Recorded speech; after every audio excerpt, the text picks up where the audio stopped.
गातुं यज्ञाय गातुं यज्ञपतये दैवी स्वस्तिरस्तु नः स्वस्तिर्मानुषेभ्यः ऊर्ध्वञ्जिगातु भेषजम् शन्नो अस्तु द्विपदे शञ्चतुष्पदे ॐ शान्तिः शान्तिः शान्तिः सहस्रशीर्षा पुरुषः सहस्राक्षः सहस्रपात् स भूमिम् विश्वतो वृत्वा अत्यतिष्ठद्दशाङ्गुलम् पुरुष एवेदगम् सर्वम् यद्भूतं यच्च भव्यम् उतामृतत्वस्येषा नः यदन्नेनातिरोहति एतावानस्य महिमा अतो ज्यायागिश्च पूरुषः पादोऽस्य विश्वाभूतानि त्रिपादस्यामृतम् दिवि त्रिपादूर्ध्व उदैः पुरुषः पादोऽस्येहा भवात् पुनः ततो विश्वम् व्यक्रामत् शासनानशने अभि तस्माद्विराडजायत विराजो अधिपूरुषः स जातो अत्यरिच्यत पश्चाद्भूमिमथो पुरः यत्पुरुषेण हविषा देवा यज्ञमतन्वत वसन्तो अस्यासीदाज्यम् ग्रीष्म इध्मः शरद्धभिः सप्तास्यासन् परिधजः त्रिः सप्त समिधः कृताः देवायज्ञन्तन्वानाः अबध्नन् पुरुषम् पशुम् तं यज्ञम् बर्हिषि प्रोक्षन् पुरुषम् जातमग्रतः तेन देवा अयजन्त साध्या ऋषयश्च जे तस्माद्यज्ञात् सर्वहुतः सम्भृतम् वृषदाज्यम् पशोगस्तागिश्चक्रे वायम्याने आरण्यान् ग्राम्याश्च जे तस्माद्यज्ञात् सर्वहुतः ऋचः सामानि जज्ञिरे छन्दागुंसि जज्ञिरे तस्मात् यजुस्तस्मादजायत तस्मादश्वा अजायन्त ये केचोभजादतः गावोह जज्ञिरे तस्मात् तस्माज्जाता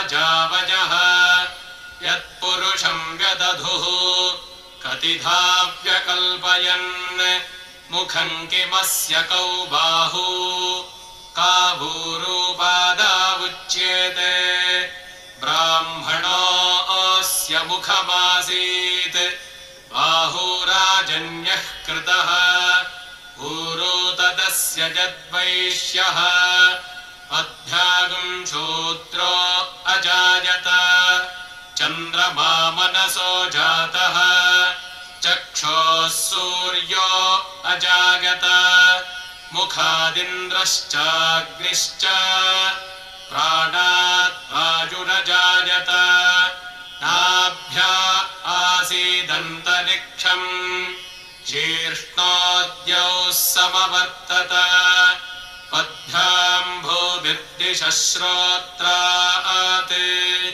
तथा लोकागम् अकल्पयन् वेदाहमेतम् पुरुषम् महान्तम् आदित्यवर्णम् तमसस्तु पारे सर्वाणि रूपाणि विचित्य धीरः नामानि कृत्वाभिवदन् यदास्ते धाता पुरस्ताद्यमुदा जहार चक्रः प्रविद्वान् प्रदिशश्च तस्रः तमेवम् विद्वानमृत इह भवति नान्यः पन्था अयनाय विद्यते यज्ञेन यज्ञ पर्यवजन्त देवाः तानि धर्माणि प्रथमान्यासन् ते हनाकम् महिमानः सचन्ते यत्र पूर्वे साध्याः सन्ति देवाः अभ्यः सम्भूतः पृथिव्यैरसाच्च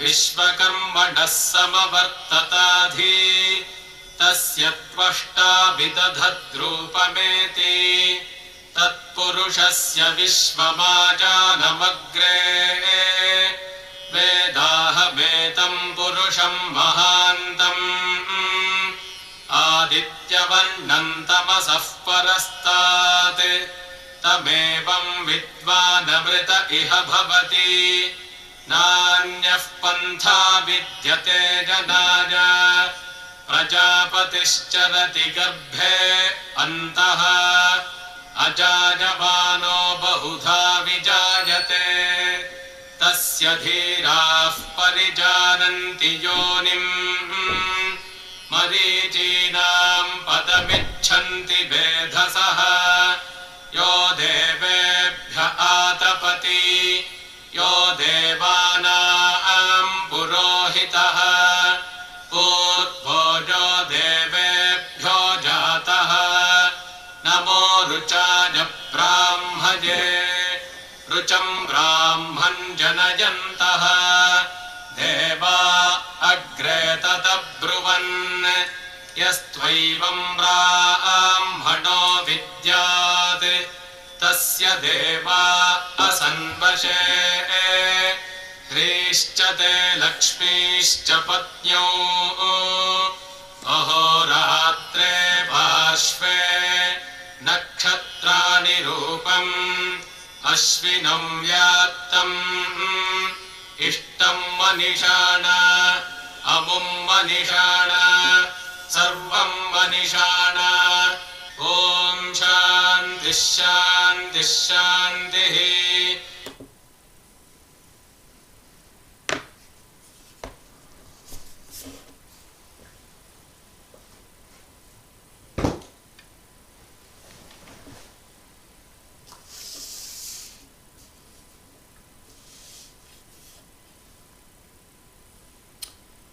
ॐ सहना भवतु सहनौ भुनक्तु सह वीर्यङ्करवावहै तेजस्विनावधीतमस्तु मा विद्विषावहै ॐ शान्ति शान्ति शान्तिः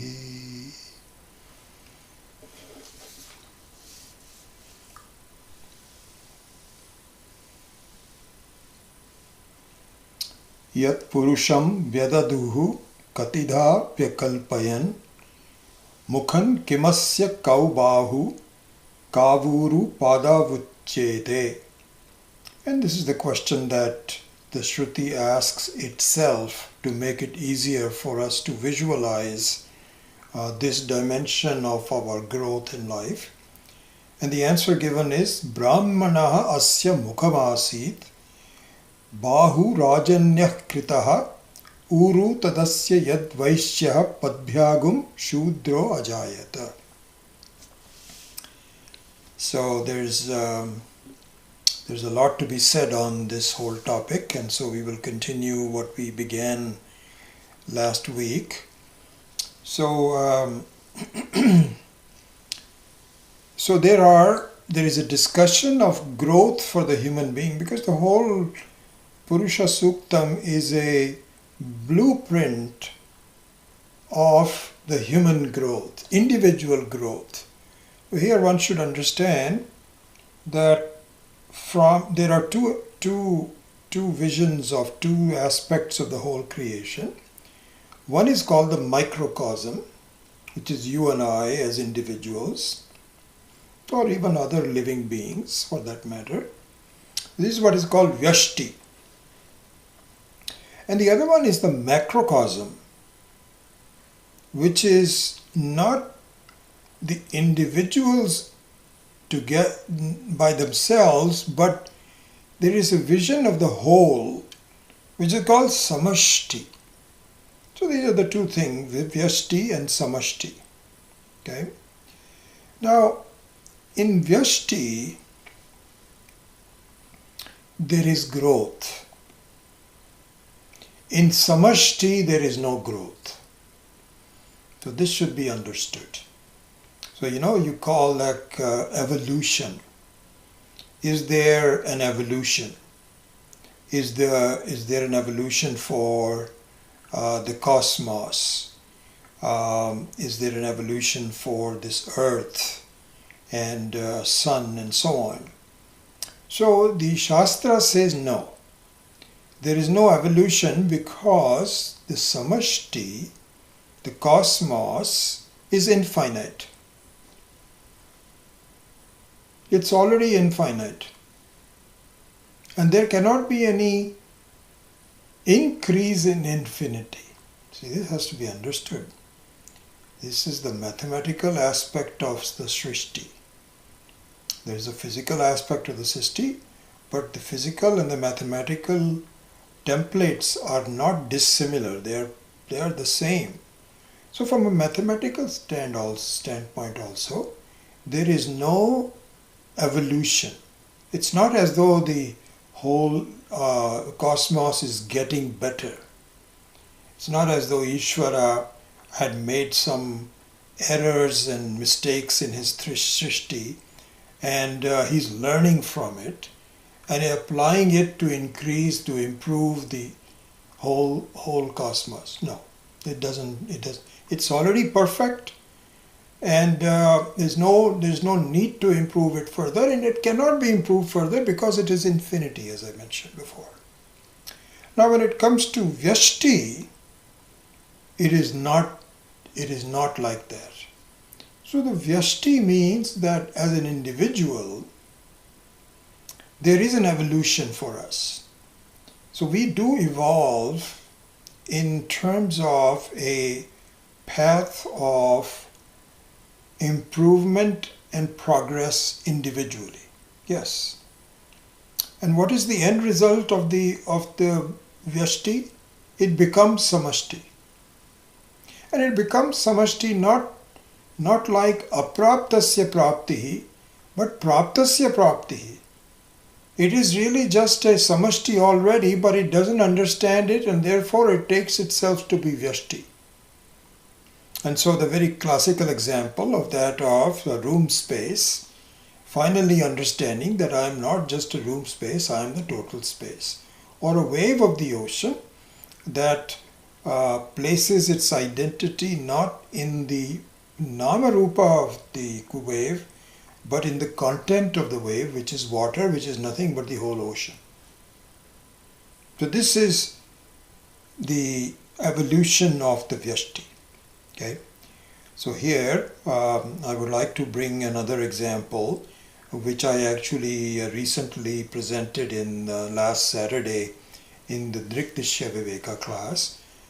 So if you are already in that class, you may find this repetitious, but I am going to add some new dimension to that example, specifically to highlight this aspect of the Purusha Suktam, which is called the Samaja Purusha.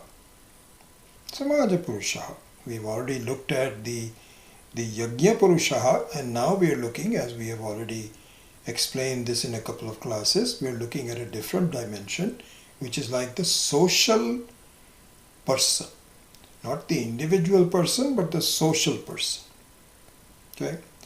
So there is a new dimension I will bring to that example that I presented to the Drikdishya Viveka class, which was as part of the verse number 31. Tasmin drishye paravare chidyante hridaya granthi vidhyante sarva samshayaha Tasmin drishte paravare. That is the verse number 31, which is also taken from Mundaka Upanishad. It's a very important verse. A lot of people have adopted that in the Purusha, in the Panchadashi also. Panchadashikara, Vidyaranyaji makes this as a very center point of the travel towards Ananda, which is given in verse number 8 or 9 in the chapter 11, if you want to look it up. So this is the verse. So instead of going to the verse itself, let me explain the concept which was brought out by Swami Maheshananji in his Hindi commentary on this verse from Panchadashi, and I talked about it in the Dirkdishya class, but let me bring it out again in the context of verse number 11, Brahmanaha asya mukhamasit, etc., etc. Here goes. So this is what is called Pratibimba Prakarana. Pratibimba Prakriya rather, not Prakarana. Bimba Pratibimba Prakriya.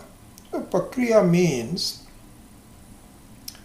a method of explaining what is to be understood with the help of an example.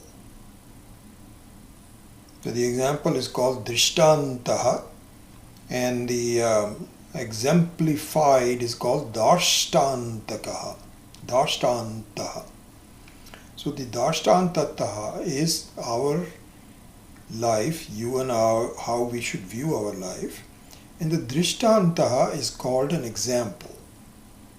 So this is the example, and so this comes under various prakriyas. So for example, the avachinna prakriya is the room space, right? Is the room space. Then you can say viveka prakriya is the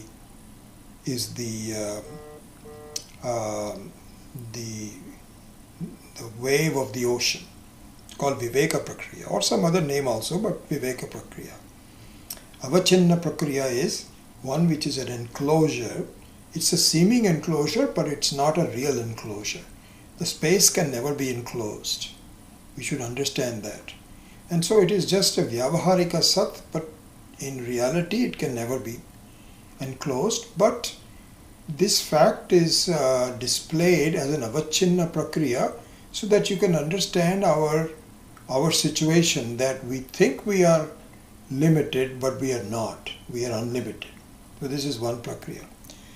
In this Bimba Pratibimba Prakriya is the example shown in this Vidyante Hidayakanti, etc. So here God goes. So he says that imagine that there was a lot of rain overnight. And as it happens, there are a lot of puddles in the ground.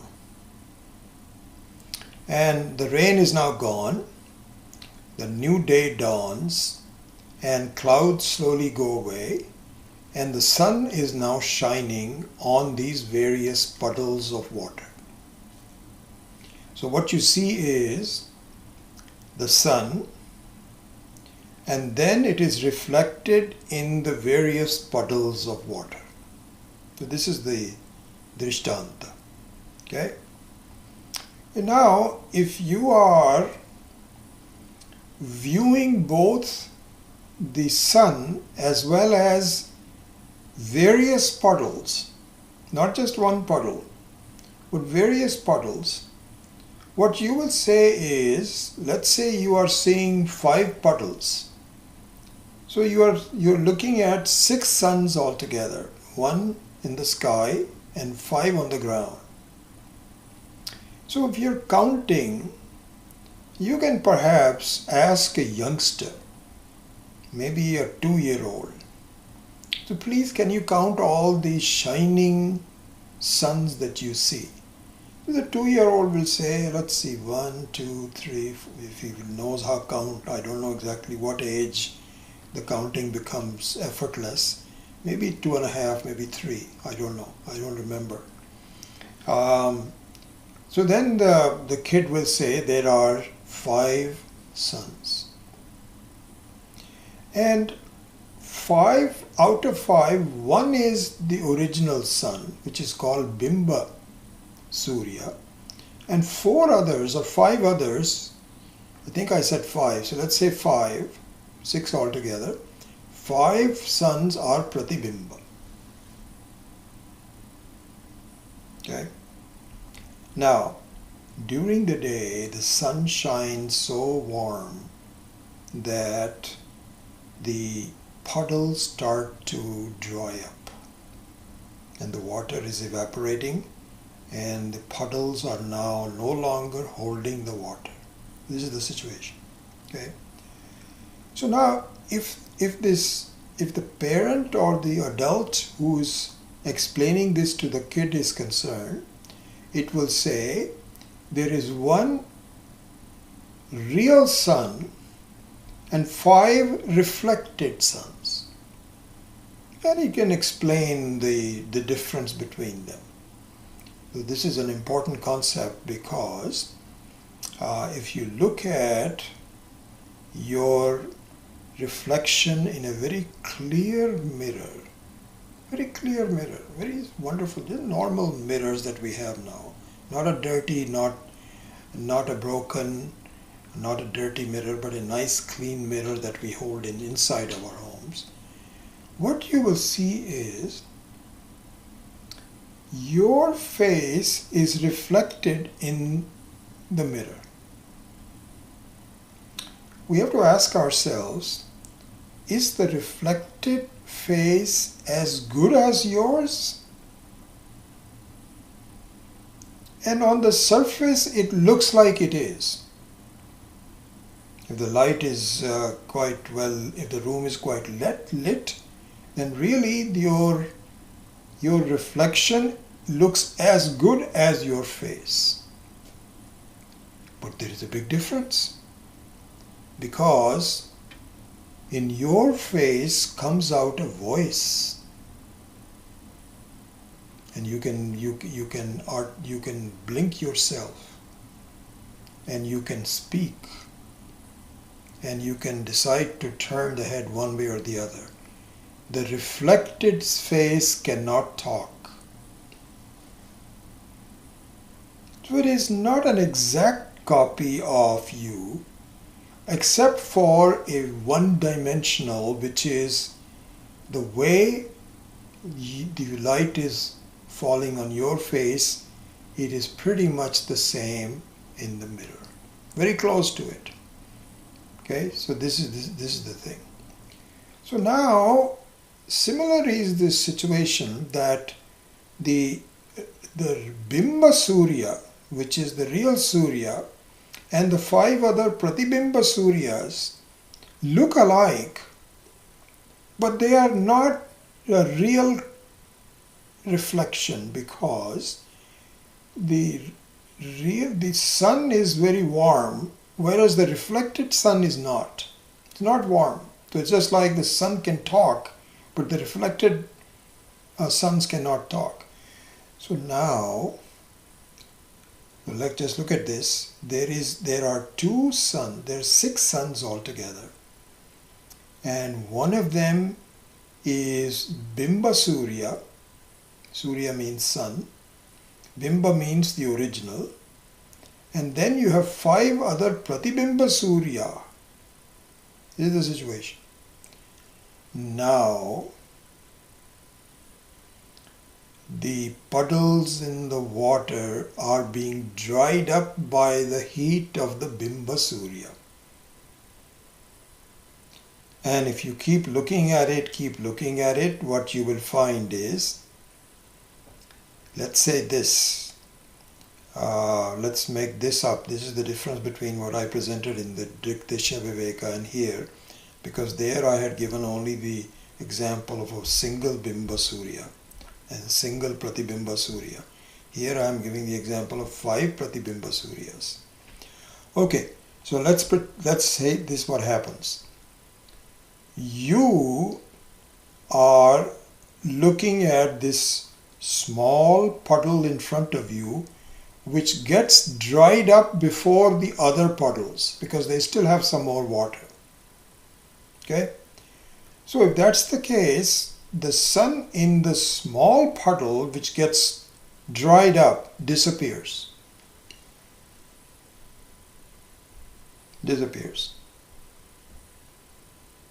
And the four others are still there.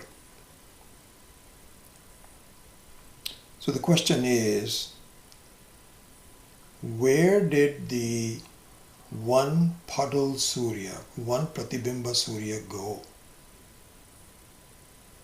Isn't it obvious for us? It did not die. In fact, it got merged into the Bimba Surya. And as a Bimba Surya, if all of them have some Chetana, some consciousness, each one of the Suryas, whether it is Bimba Surya or Pratibimba Surya, they have some consciousness, same consciousness. Then the one which has now merged, as though it has merged, it hasn't really merged physically, but the distance from the Surya and the Pratibimba Surya and the Bimba Surya has disappeared. It's become one. That can still see the other four, but by itself it has become now the Surya. So therefore also we can now, this is the example, this is the Drishtanta. Now let us look at the Dashtanta. So the Shruti says, please understand that you as a Jivatma, Jivatma means a Jiva with a consciousness in it. Consciousness plus the name and form is called Jivatma. Or you can just call it Jiva. Jivatma, let's say Jivatma, for a reason. So now you are a Jivatma. You are in fact a reflection of Paramatma.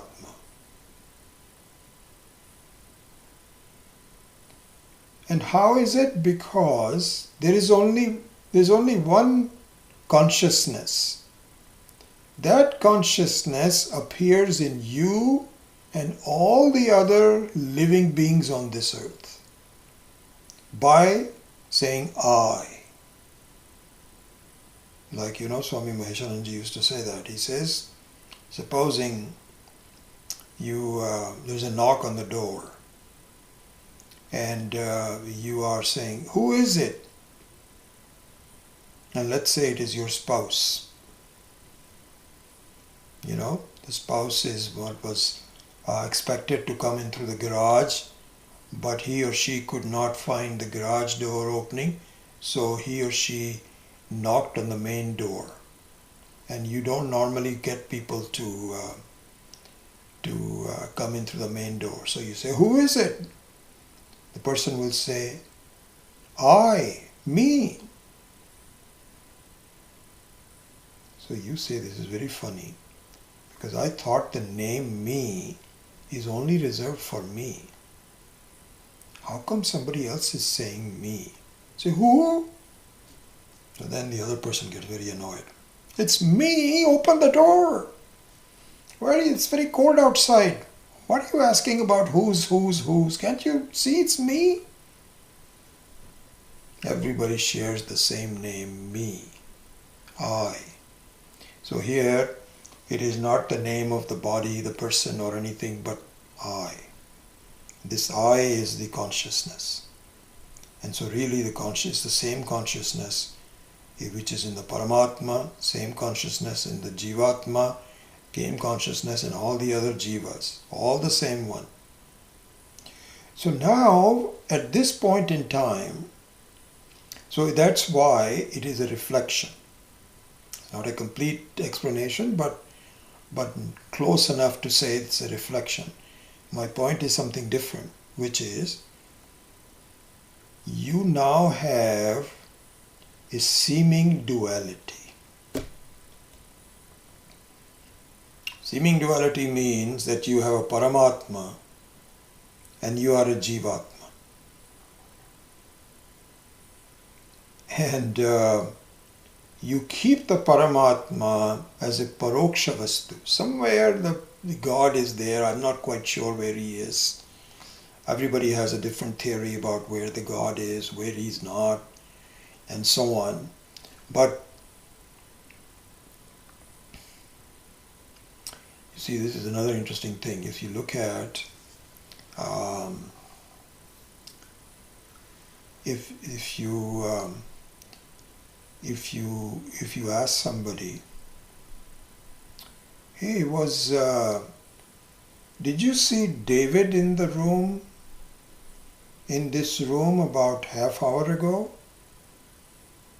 And so this is two people talking. They both know David. So there is a reference to a person called David. So they say, was David here? And you say, no, David is not here. So look at this. If you say David is not here, what it means is, I know who David is, and he is not here at the moment. He has not been in this room. So if you ask me the question, have you seen David? I have been seeing everybody in this room, and I did not see David, so David is not there. Isn't it? So now you are striking a cocktail conversation with somebody who's got a big drink in his hand. It's the happy hour. And you're talking to somebody. And somebody says, do you believe in God?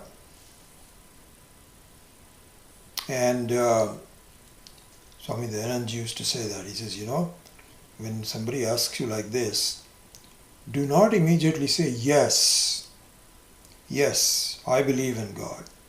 Because now you're on the defense and the other person is going to attack you and say, where is it? So instead, the best answer is to say, I am not sure. Do you believe in God? And many times people who are starting a conversations want to tell you what they believe in. So if that person says, I don't believe in God. There is no God. There is no God. This is a very interesting assertion, because just like the person who says there is no David in this room, that just means that this person knows who God is, isn't it? You cannot say there is no God until you know what God is. So Swami Dayanand used to say this is ridiculous. So now if you want to really have an intelligent conversation with a person, you can say, which God do you do not see? Which is the one that you're talking about?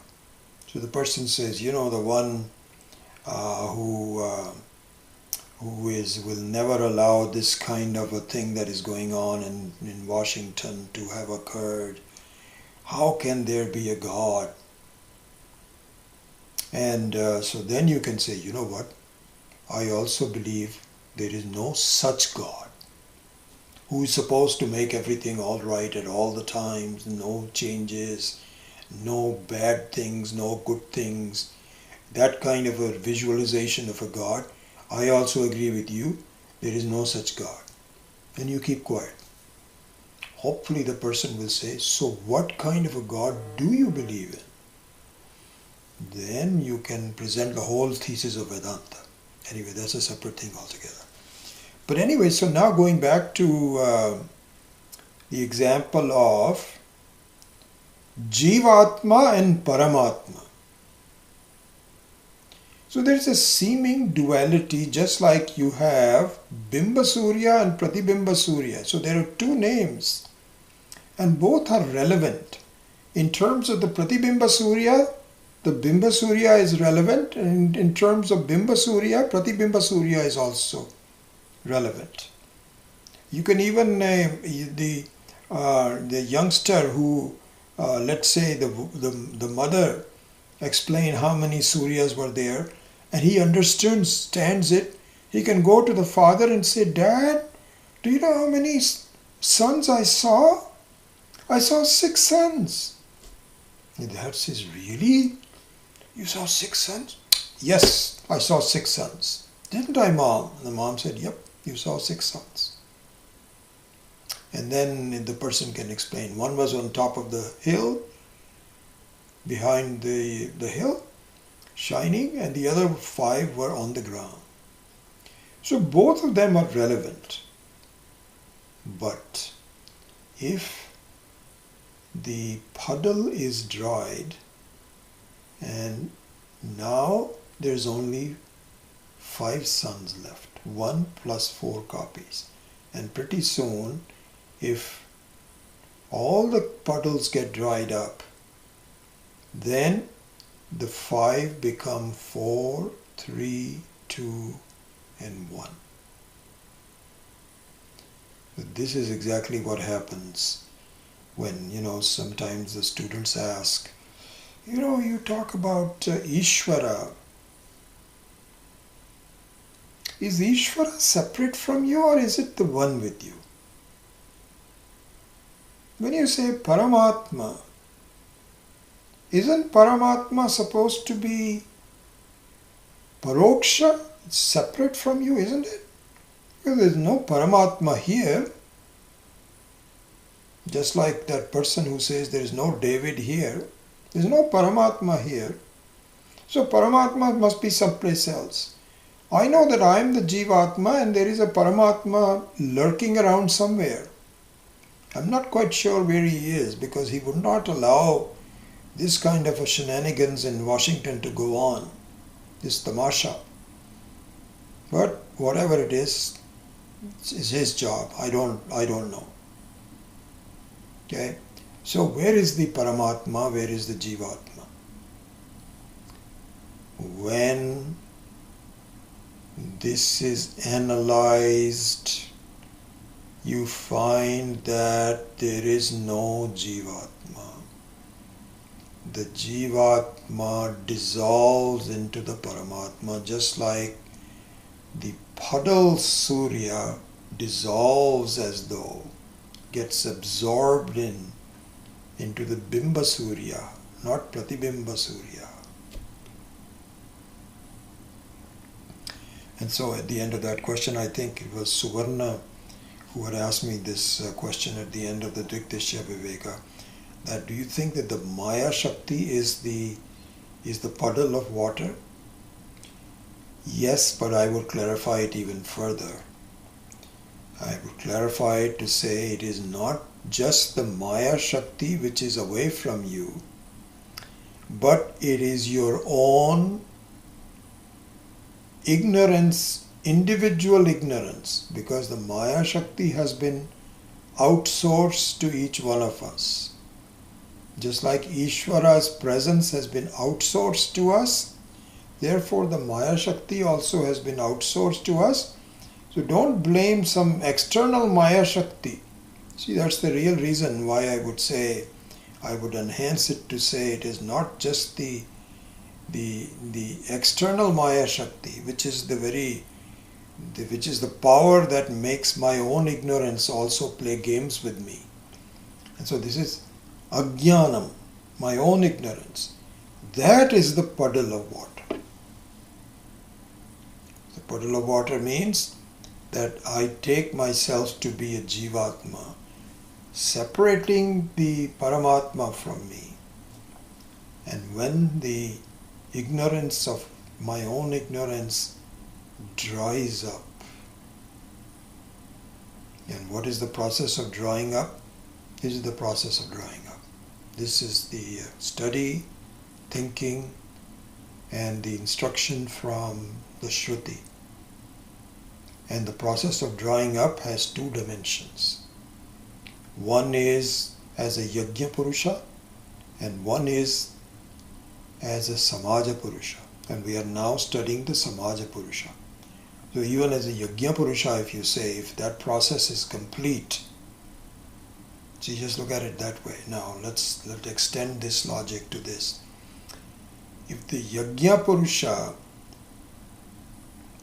without looking at other other reflections simply understands that I am none other than, my reality is that of the sun itself.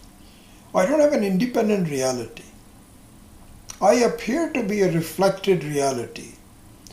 But if I just keep thinking about it, keep accepting it and arguing with it and so on, this is the process of Yajna Purusha, which we have all done. This is what's called sacrificing your own identity as a Jiva Purusha. It can be done. Chances are that most of us, Yajna Purusha by itself is not enough. You now have to resort to the Samaja Purusha to make myself disappear and get reabsorbed in the Paramatma. And this is what I would say is a new dimension, that even while you are not completely dried yet as a Yajna Purusha, you now extend your thinking and logic to say, isn't it true that all the other people that appear to be separate from me are really just the same person that I am, which is the original, which is the Paramatma. So we can now close this whole example, which took a long time, but I think it's relevant to our discussion. We can close this discussion by saying that looking at myself as a Jivatma and looking at Ishvara as a Paramatma is just transitional. When I am completely dried up, and the drying doesn't have to be done when I am really disappearing, I can be living as a reflected, see, this is the thing, I can be living as a reflected sun, and with the help of the analysis that all the other suns that I see, all the other 5 suns, 4 suns, whatever, are nothing but me, and we are all slowly getting absorbed into it. This dimension means I don't have to be completely dried up. I can understand this, and while the drying is taking place, I am a Jivan Mukta. This is what Vedanta says. You don't have to be completely dried up. You will be dried up sooner or later, but even while you are still reflected in the puddle, you understand, you see how you're getting dried up, and you see that you are none other than the reflection, and you accept the others also. That's the Samaja dimension, the social dimension. You see the others also as nothing but yourself alone. And if you carry this to your own conviction and understanding, and you are sure about it, you have no doubts about it, you see this clearly as a wise person, as a dhiraha, you are free. You enjoy the process of being dried up. Dried up means that your limbs are disappearing. You're becoming old. But you enjoy the process. You say, oh my God, at one time my identity was with this body and mind, and I thought I was disappearing. But I am not disappearing because I am not separate from Paramatma anyway. And let this separation, which was a peculiar separation, let it go. Is what happens in the Jivan Mukta. Anyway, I just brought that example up as a way of explaining the Samaja Purusha. So with that, let us now continue on with our main text as we went through it.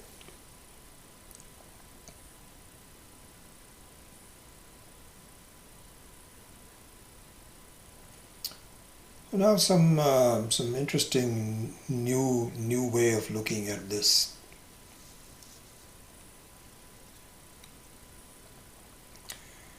So again, one other thing that we have talked about as part of the human progress as a Samaja Purusha.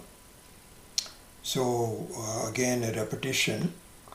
In the Yajna Purusha, the cardinal concept is to sacrifice the Jiva Purusha itself.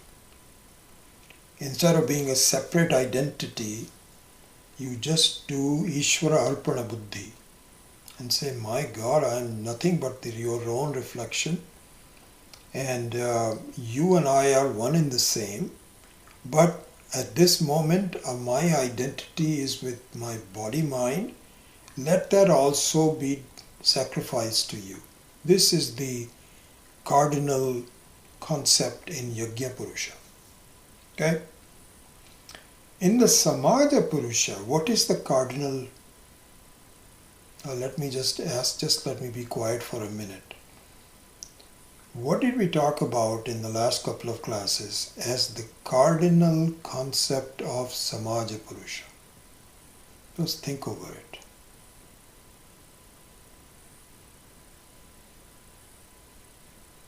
Isn't it what we talked about, that the cardinal concept of the Samaja Purusha is to see unity in diversity? And this is the central theme of Vedanta, Advaita Vedanta. Central theme. How is it a central theme? Because understanding of Advaita Vedanta is not the absence of Dvaita. It is despite the presence of Dvaita. Advaita, despite the presence of Dvaita, is called the Advaita Vedanta. This is the real Vedanta. It is easy to say, I just want unity and not diversity. Or the opposite end of that spectrum, the other side of the coin, so to speak, that as long as there is diversity, there is no unity. These are wrong ways of looking at it. The right way of looking at it is, even if there is diversity, there is unity at another level. What do you mean by another level? The diversity is as though it is not there. It doesn't bother me. It doesn't contain me. It doesn't limit me. I am free despite the diversity. This is the vision that Vedanta espouses, and one we need to understand through various examples.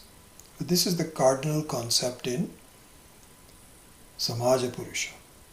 So there we saw various examples of that. So unity here would mean ekatvam, and diversity would make anekatvam. Ekatvam and anekatvam. So one example of this is ourselves as a jiva. I think really a beautiful way of looking at it. So when I see myself, I see diversity. I see that I have fingers. See, I have a hand to enable me to grasp. I see my arms and the elbow that allows me to bend the arm.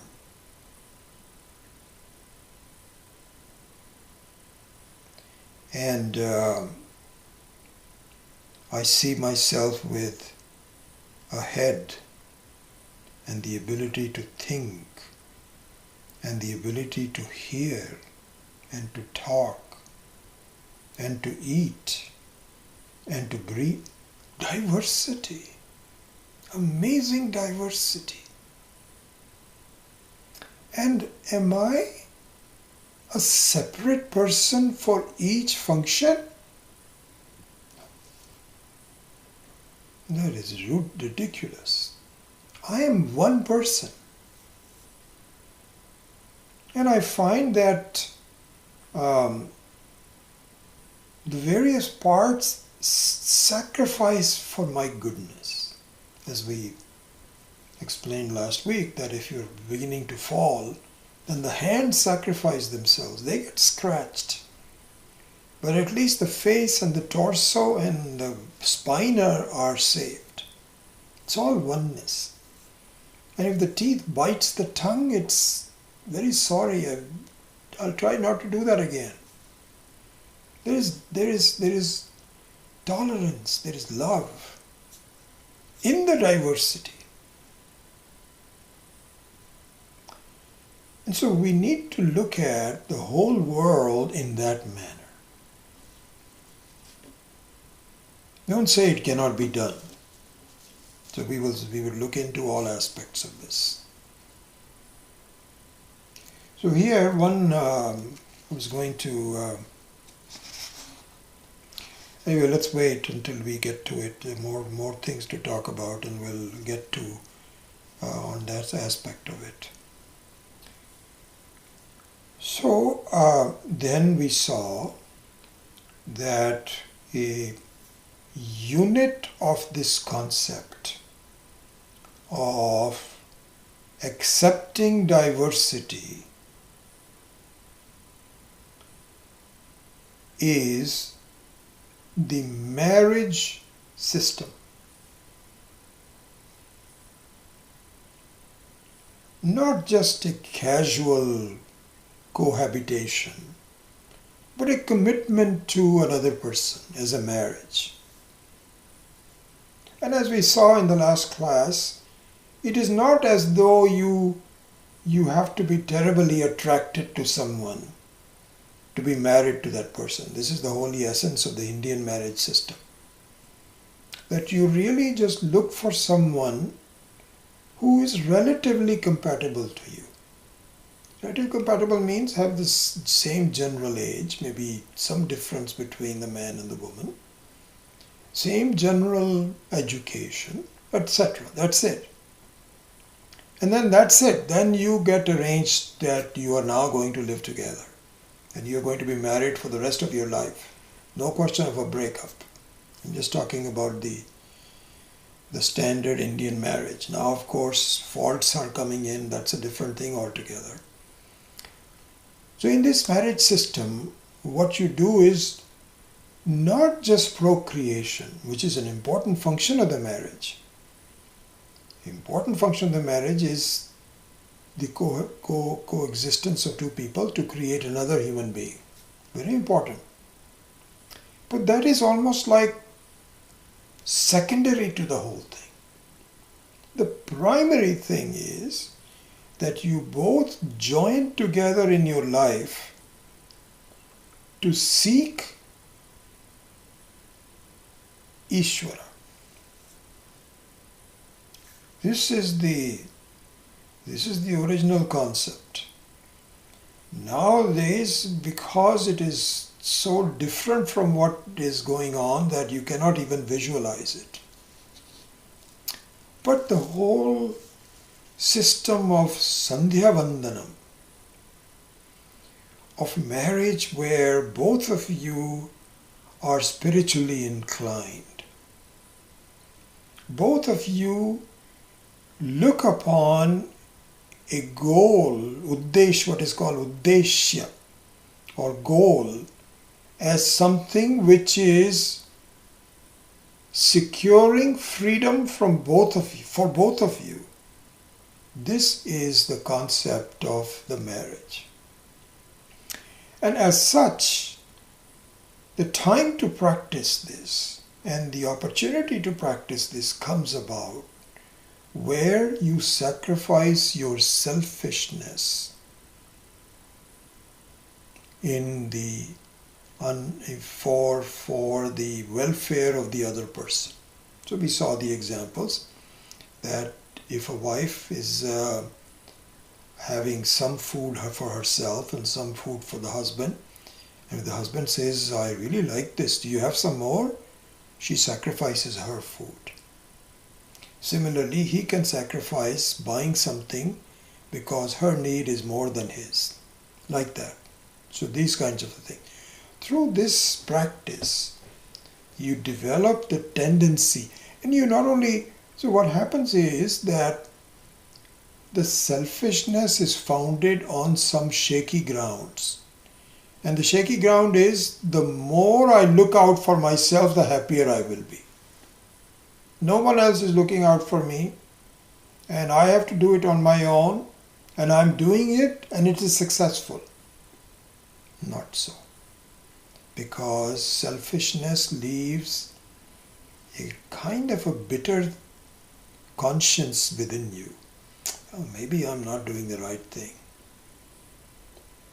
But when you discover that through loving someone else, you are happier yourself, this is a very great revelation. Same thing is true for dhanam, for giving charity. This comes late in our life. You feel that I don't want to share it with others because I might need the money for my own retirement and so on. But the joy that you get in charitable contributions for others, you didn't idea, you have no idea this was possible. So it's a question of a discovery of it. So anyway, so here the initial unit of the society is the two-person marriage. And once you get the taste of sharing it with someone else, reducing your selfishness, you can now extend it to others.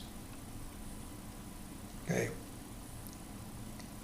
So now, and also I would say this, in the marriage system, ideally, it doesn't happen these days that much, but ideally, when you are sacrificing your selfishness for your spouse, it is not just for spouse, but to the joint management of the two of them by Ishvara. More difficult concept, we can probably just leave it for the time being. Except when you extend it to the rest of the society, this becomes very paramount. Because if you now look at the rest of the society, what you find is that the elements of the society are actually designed by Ishvara. So the Chaturvarnyam, the Chaturvarna, the fourfold Varna of Brahmana, Kshatriya, Vaishya and Shudra is universal. Universal. It's not just an Indian system. So what Ishvara has said is that, listen, if you look at the human beings, you will find 4 types of tendencies, 4 gunas. And how they come about and what is whether they are by birth or whatever, that's a separate thing. We can talk about it later. But if you look at the underlying structure of all human beings in the whole world, you find these 4 distinct functions that people glom on to. And so those are, number 1, which is Brahmana, which is to understand the subtlety of the whole thing. And they're scientists and researchers. And they're not concerned about, they're really powered by the very search for the truth. This is why if a scientist is on the verge of discovering something, you don't think about food. Yes, you have to quickly eat. His wife or his husband can say, come on, you have to eat something. You are just starving yourself. You say, okay, I know. Okay, so give me something very quickly. This is the meaning, because your thinking is that of searching, researching. This is the Brahmana. And also to understand what is the truth. And so people that are specialists in any given field, they have studied a lot because it has already been taught before and you want to learn the best. So this is the Brahmana. Then also there is another segment of people who think that the applied research is more important. Application, to turn them into products. They're not interested in just being a pure scientist, but to really apply that in some ways that can be beneficial to the human beings, to the whole world. And so these are the people who are the leaders of the world, who are the capitalists of the world, who are the managers of companies, and also them who are protecting this. So they are the kings, who are the leaders of an army. So this is another set of people that you have. I remember when I was growing up in the high school, there was like a group of us that were ready to graduate from high school, and we used to talk to each other, about what do you want to be? What's your main interest? And so we had quite a few friends, and even amongst that small population, we could see tendencies between these four types of people. And there were a couple of us that really wanted to study more. We wanted to do our not only engineering. This is what we actually, both 2 or 3 of us were just scientists and engineers, and we wanted to study more. And one of them actually became a very famous scientist, Subhash Mahajan. He's a friend of mine, and he did his PhD. In fact, he's the one who brought me to Berkeley. He was much brighter than I was, and had a wonderful career in the science. He did his PhD and so on. I didn't go that far, but my tendency also was to be scientific. And then I became more of an engineer, a little bit more of what you might call a kshatriya, not just a brahmana, but a kshatriya, which is applied science.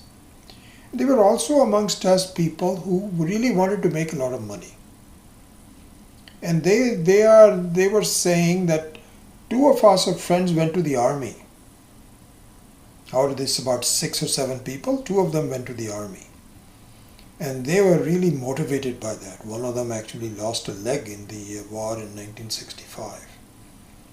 And Vijay Oberoi, but he became very high in this. He was a general in the army. But they were dedicated into serving, so they were pure kshatriyas. This is what they were saying. Then there were people who really wanted to do vyapara, business, and earn money. And we will come to this, what the necessity for this diversity is very important. And we didn't have the last one who were not capable of studying very much, but they were very strong physically and they could serve others. They were not in our own group, but there are others that do that.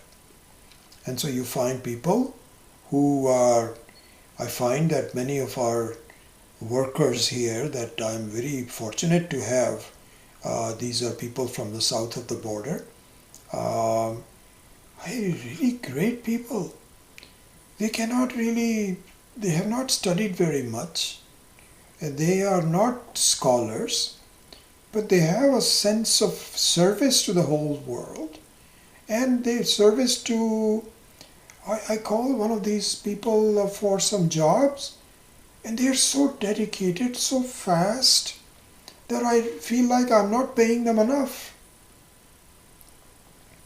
We'll talk about all these four. So these are the four types of people that Ishvara has all over.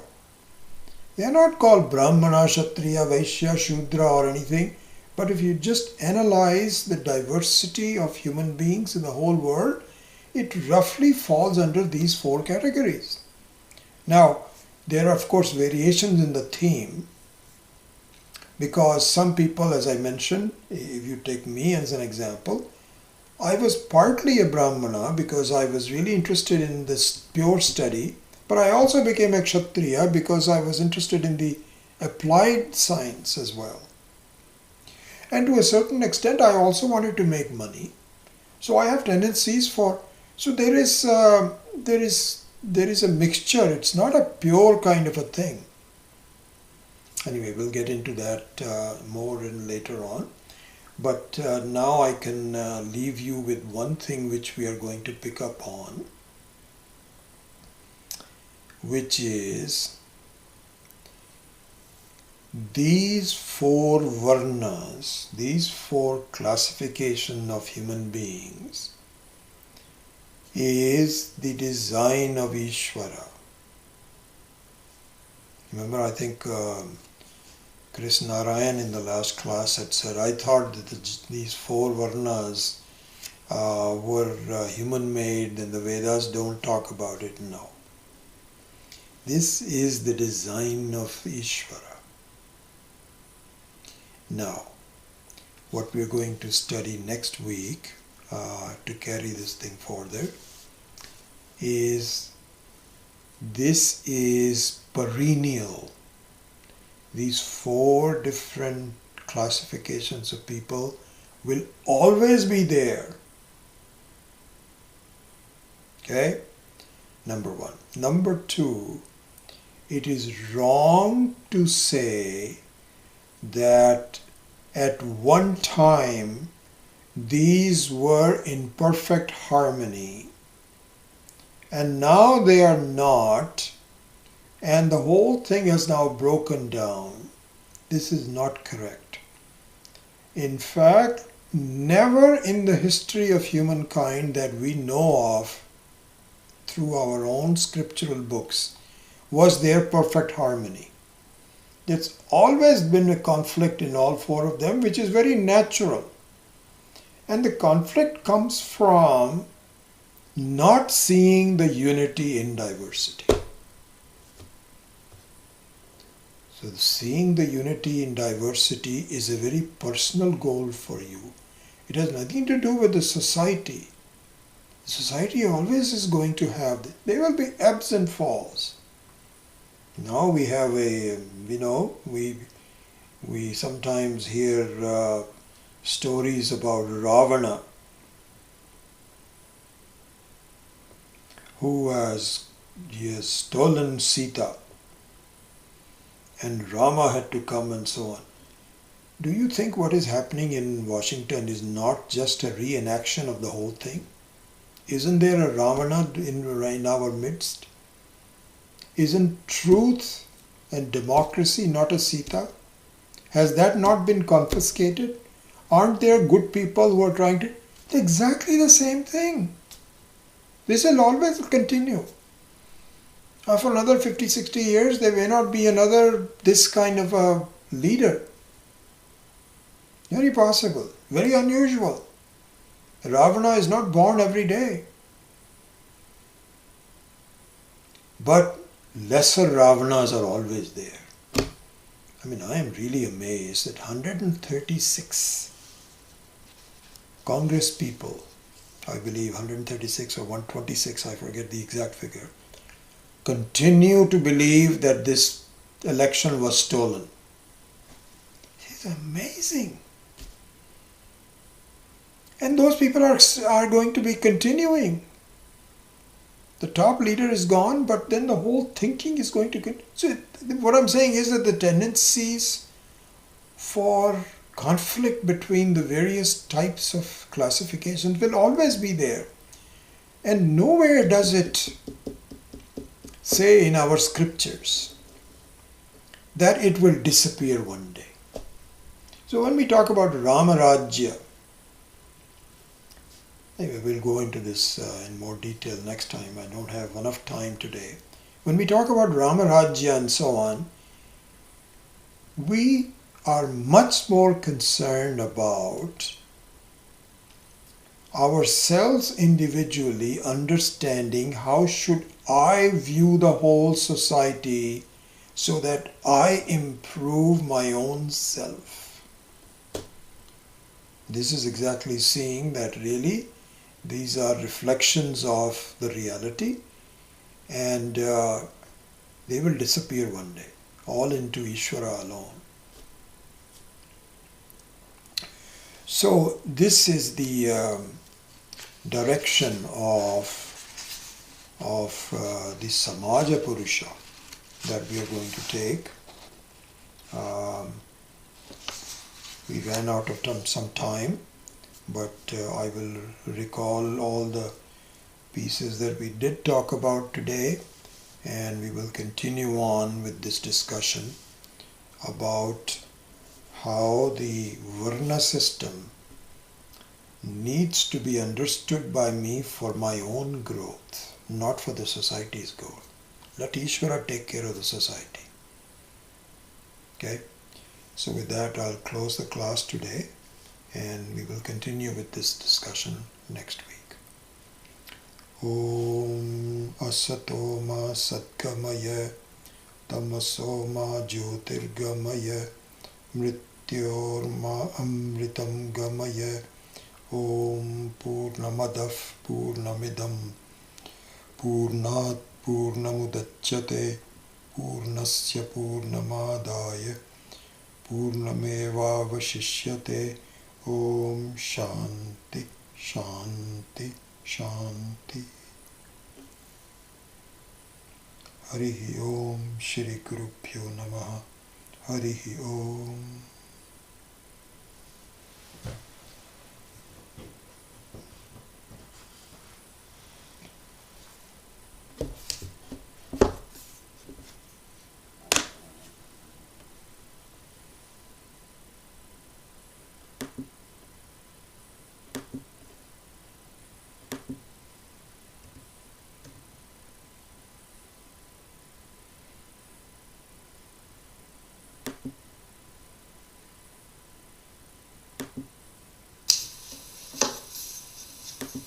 Say in our scriptures.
So Balamani asks, can you please address how we can see unity in the different varnas and respect, love each other, Kshatriya, etc.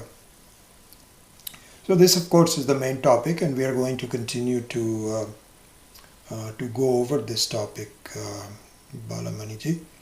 But just very quickly,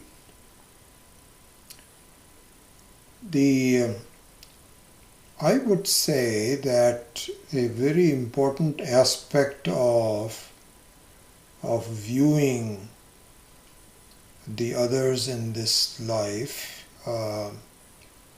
and to look at a sense of unity is to understand that their tendencies and their gunas, their qualities, their differences are very carefully designed by Ishvara. They are Ishvara's people as I am. As much as I am Ishvara's person, so are the diversity in others. And so this is one aspect of it, to bring Ishvara into the picture.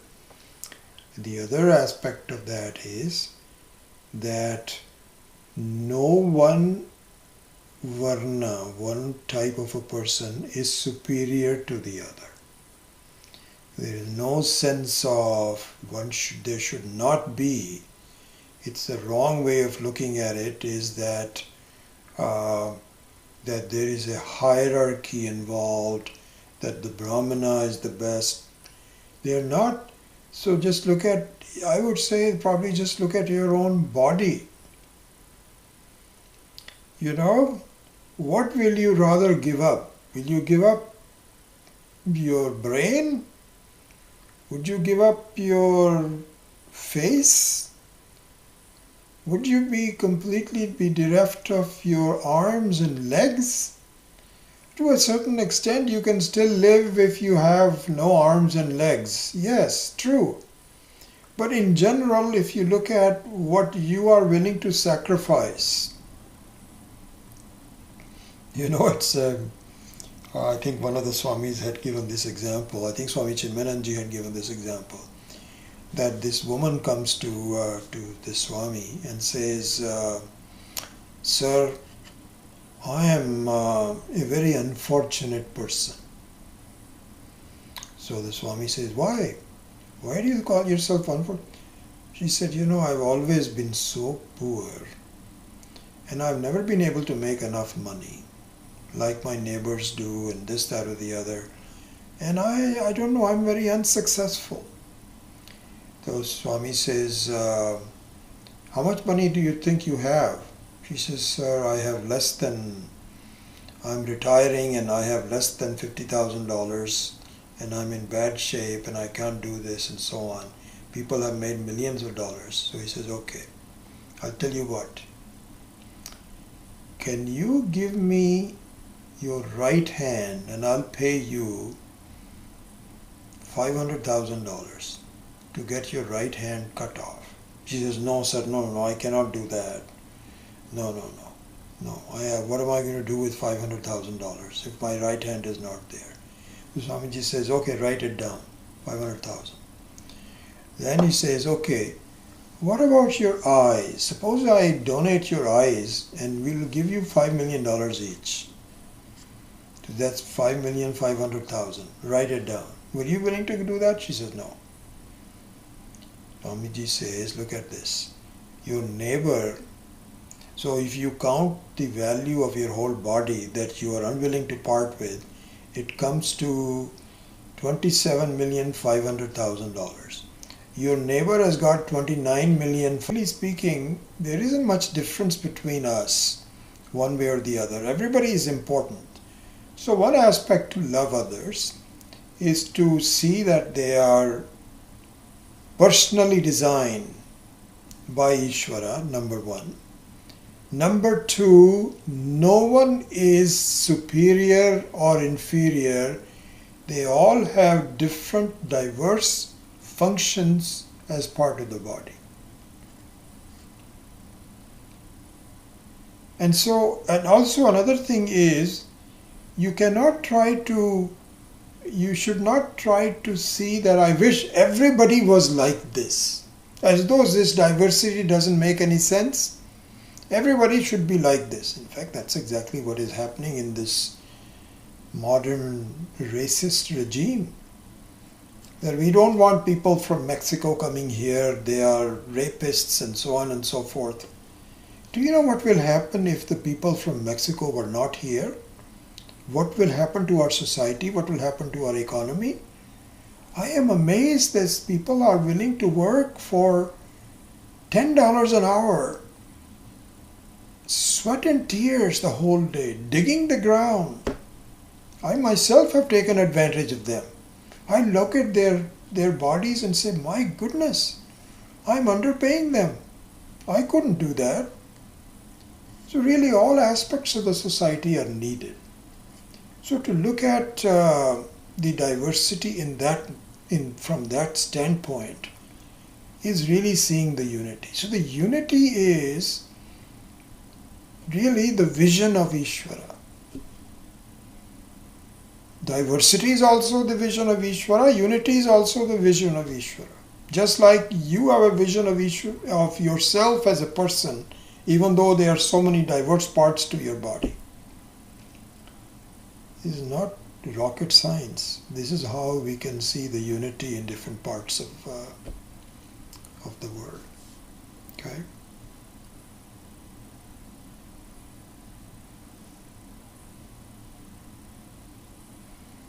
Any other questions?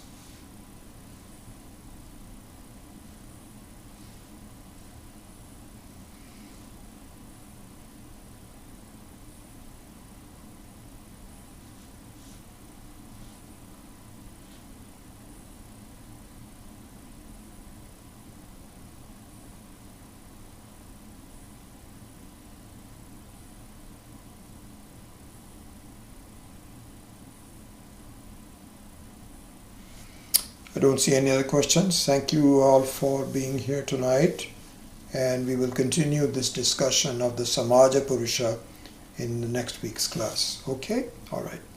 Om.